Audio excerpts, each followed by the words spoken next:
morning. Today we are going to do a very curious experiment.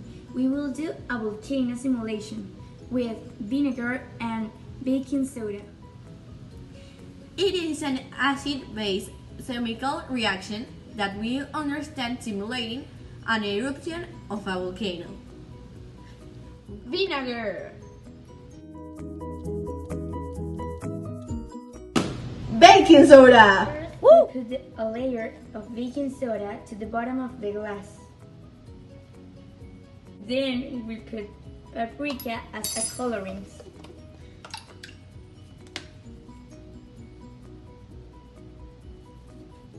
And finally, the vinegar is placed and the reaction is automatically seen.